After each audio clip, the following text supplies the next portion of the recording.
नमस्कार। आज हम एक बहुत ही जरूरी विचार पर बात करने वाले हैं, संविधानवाद। सुनने में थोड़ा भारी शब्द लगता है ना? पर इसका मतलब बहुत सीधा है, सत्ता पर लगाम। तो चलिए देखते हैं कि आज का हमारा सफर कैसा रहेगा। सबसे पहले हम एक अनफेयर गेम की बात करेंगे। फिर देखेंगे कि शासकों के लिए नियम क्यों जरूरी हैं। इसके बाद कुछ मजेदार उदाहरण लेंगे, अपार्टमेंट से लेकर बड़े बड़े देशों तक। फिर हम समझेंगे कि कागज पर लिखी बात और असलियत में क्या फर्क होता है। और आखिर में हम जानेंगे कि सत्ता पर ये लगाम लगाना इतना जरूरी क्यों है। तो चलिए शुरू करते हैं हमारे पहले हिस्से से, दी अनफेयर गेम। यहाँ हम समझने की कोशिश करेंगे कि जब पावर पर कोई रोक-टोक ना हो तो प्रॉब्लम आखिर होती क्या है। जरा सोचिए, कोई गेम चल रहा है और जो रेफरी है वो बीच गेम में ही नियम बदल दे जब उसका मन करे। क्या वो गेम किसी को भी फेयर लगेगा? बिल्कुल नहीं, है ना? ये देखिए, यहाँ दो अलग अलग तस्वीरें हैं। एक तरफ है अनफेयर गेम, मतलब रेफरी ही राजा है, वो नियम बदलता है, बिना किसी वजह के प्लेयर्स को सजा देता है और मजे की बात, आखिर में खुद को ही विनर घोषित कर देता है। और दूसरी तरफ है एक फेयर गेम। यहाँ खेल शुरू होने से पहले ही सबके लिए नियम एकदम साफ हैं। और पता है सबसे अच्छी बात क्या है? रेफरी को भी उन नियमों को मानना पड़ता है। तो सवाल ये है कि इस अनफेयर गेम का सल्यूशन क्या है। इसका जवाब हमें मिलता है हमारे दूसरे सेक्शन में, शासकों के लिए नियम। और यहीं पर वो शब्द आता है जिसकी हम बात कर रहे हैं, संविधानवाद। तो आखिर ये संविधानवाद है क्या भला? देखिए, बहुत सिंपल शब्दों में ये एक आइडिया है। आइडिया ये कि सरकार की पावर अनलिमिटेड नहीं हो सकती, उस पर कुछ नियमों की लगाम होनी चाहिए। और ये नियम ये आम तौर पर एक किताब में लिखे होते हैं जिसे हम संविधान कहते हैं। अच्छा, तो इसका असली मतलब क्या हुआ? 3 सीधी बातें हैं। पहली, सरकार कानून से बड़ी नहीं है।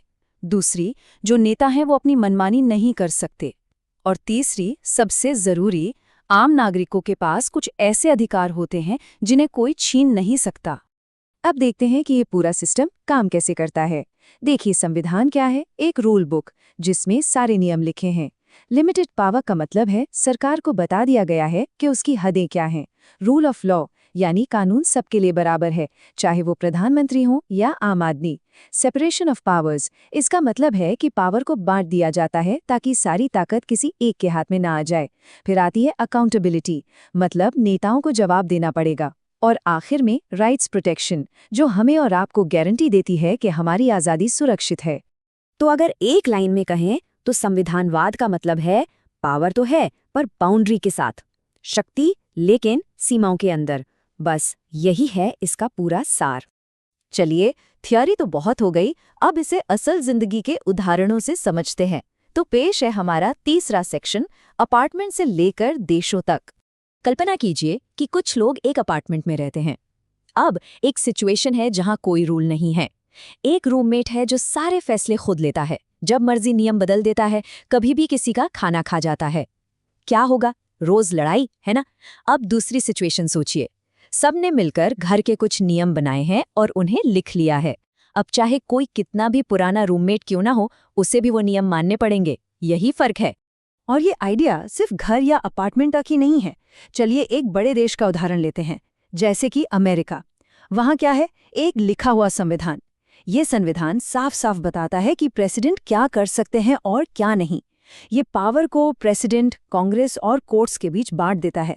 और अगर कभी प्रेसिडेंट रूल तोड़ने की कोशिश करते हैं तो कोर्ट्स उन्हें रोक सकती हैं। इसी को कहते हैं संविधानवाद एक्शन में। ओके, अब कुछ ऐसी बातों पर आते हैं जिनको लेकर अक्सर कंफ्यूजन होता है।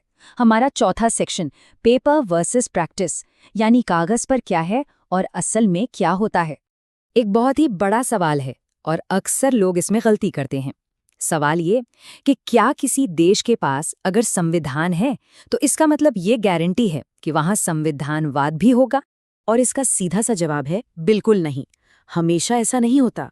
देखिए, नियम तो बना दिए, लेकिन अगर उन्हें लागू ही ना किया जाए तो उनका क्या फायदा? सिर्फ कागज पर लिखे होने से कुछ नहीं होता। तो असली संविधानवाद के लिए 3 चीजें चाहिए। ध्यान से सुनिएगा, असली सीमाएं, असली एनफोर्समेंट और असली जवाबदेही। अगर ये तीनों चीजें नहीं हैं तो संविधान वो बस कागज का एक टुकड़ा है और कुछ नहीं। एक और कंफ्यूजन है डेमोक्रेसी और संविधानवाद के बीच। लोग अक्सर इन्हें एक ही समझ लेते हैं, पर देखें, डेमोक्रेसी का मतलब है कि लोग अपने नेता चुनते हैं और संविधानवाद का मतलब है कि चुने हुए नेताओं पर कानून की लगाम होती है। दुनिया के जो सबसे अच्छे सिस्टम हैं वो इन दोनों को मिलाकर चलते हैं। अच्छा, एक शिकायत अक्सर सुनने को मिलती है कि संविधानवाद की वजह से सरकारें धीमी हो जाती हैं, फैसले लेने में देर होती है। और जानते मजे की बात, ये सच है और ऐसा जानबूझकर किया गया है। ये पावर की रफ्तार को कम करता है ताकि वो खतरनाक न बन जाए। याद रखिए, तेजी से बढ़ती पावर अक्सर तानाशाही में बदल जाती है। तो चलिए, अब हम पहुंच गए हैं अपने आखिरी और सबसे जरूरी हिस्से पर, सत्ता पर लगाम। सवाल ये है कि ये इतना मैटर क्यों करता है? तो हमने आज क्या क्या सीखा, फटाफट से रिकैप करते हैं। पहली बात, सरकार की पावर को संविधान के नियमों में चलना होगा। दूसरी, ये सिस्टम नेताओं की पावर को लिमिट करता है और आम नागरिकों के अधिकारों को बचाता है। तीसरी, ये पावर को बांट देता है ताकि कोई उसका गलत इस्तेमाल ना कर सके। और सबसे जरूरी बात, सिर्फ संविधान का होना काफी नहीं है, उसका लागू होना जरूरी है। अगर इसे और भी आसान शब्दों में समझना हो तो ये एक नियमों से चलने वाले देश और किसी एक इंसान के मूड से चलने वाले देश के बीच का फर्क है। और इसे हमेशा याद रखने के लिए ये एक लाइन काफी है। संविधानवाद सरकारी पावर पर एक लगाम की तरह है। ये पावर को रहने तो देता है, लेकिन उसे कभी भी जंगली या बेलगाम नहीं होने देता।